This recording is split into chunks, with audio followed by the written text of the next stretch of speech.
3월 25일 강아랑이 전해주는 정치권의 뜨거운 말말말 강아랑의 정치랑입니다. 오늘 첫 번째 주제는 한덕수 기각 동상이몽입니다.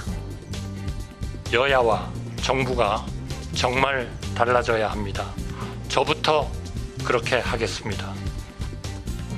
헌재가 어제 탄핵소추를 기각하면서 즉시 업무에 복귀한 한덕수 대통령 권한대행이 이처럼 여야의 초당적 협력을 간곡히 부탁한 가운데 어제 선고 결과를 두고 여야 해석이 엇갈리고 있습니다.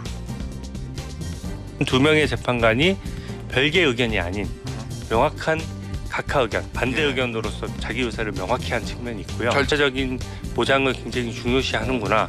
그러면 대통령 재판에 있어서 각하 가능성이 어느 정도 더 높아졌구나 이런 건. 이번 판결을 보면서 긍정적으로 보는 게 뭐냐면 국민들도 알아달라. 어디에 휘둘리지 않고 명확하게 기준을 가지고 가고 있기 때문에 이게 저는 8대0의 시그널이 아닌가. 윤석열 정부 들어 민주당은 한 총리를 포함해 공직자 탄핵안을 30건 발의했는데 그중 국회를 통과한 13건 가운데 헌재가 결론 내린 9건이 전부 기각된 상황입니다. 이에 국민의힘은 무리한 탄핵에 대한 민주당의 대국민 사과를 요구했습니다. 행정권의 남용에 대해서 명확하게 견제와 비판할 수 있는 권한이 어디에 있냐면 탄핵소추권이라는 말이죠. 그 부분에 대해서 헌법재판소는 인정하지 않았습니까? 국회의 정당한 권리 행사에 대한 것을 부정하는 거기 때문에 그건 논리에 맞지 않다고. 이 가운데 민주당은 최상목 부총리 탄핵소추안을 내일 모레인 27일 국회 본회의에 보고하고 이튿날인 28일 표결하는 가능성도 거론됩니다. 민주당은 지난 9번의 탄핵 기각 결정에 대해 당장 국민 앞에 무릎 꿇고 섰고 대지하십시오. 그리고 민주당 내부 반발조차 큰 최상목 경제부총리에 대한 터무니없는 30번째 탄핵안을 즉각 처리할 것을 강력하게 촉구합니다. 현 정직성 회복하는 이 과정들을 이어가기 위해서는 최상목 탄핵은 반드시 있어야 되고요. 어제 헌법재판소의 판결의 한 줄 요약하는요. 마은혁을 임명하랍니다. 돌아온 한덕수 권한대행과 최상목 경제부총리의 탄핵 추진 그리고 마은혁 임명을 조건으로 내건 재탄핵 시사까지 한덕수 탄핵 기각에 따른 후폭풍과 여야의 신경전이 절정에 다다르고 있습니다. 이어서 오늘 두 번째 주제는 연금개혁, 청년 독박입니다.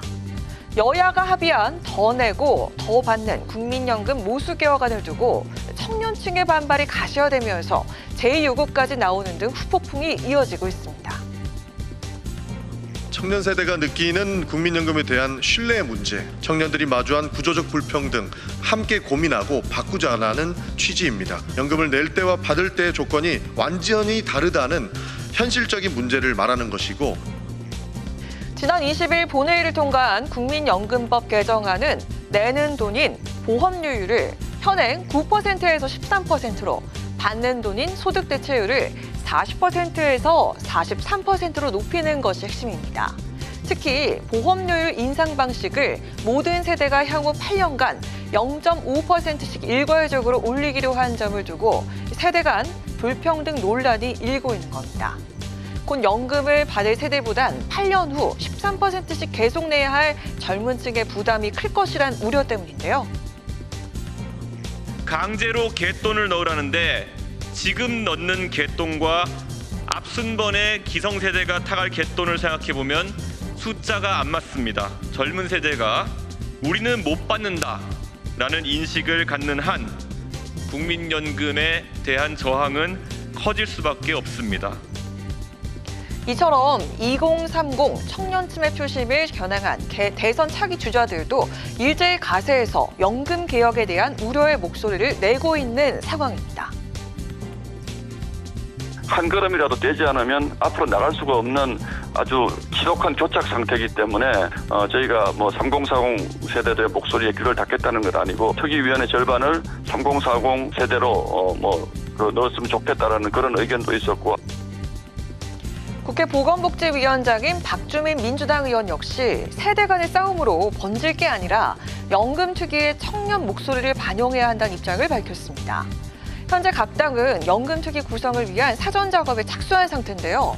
구조 개혁을 비롯한 실질적인 대안을 정치권이 하루빨리 마련해야 할 것으로 보입니다. 지금까지 강아랑의 정치랑이었습니다.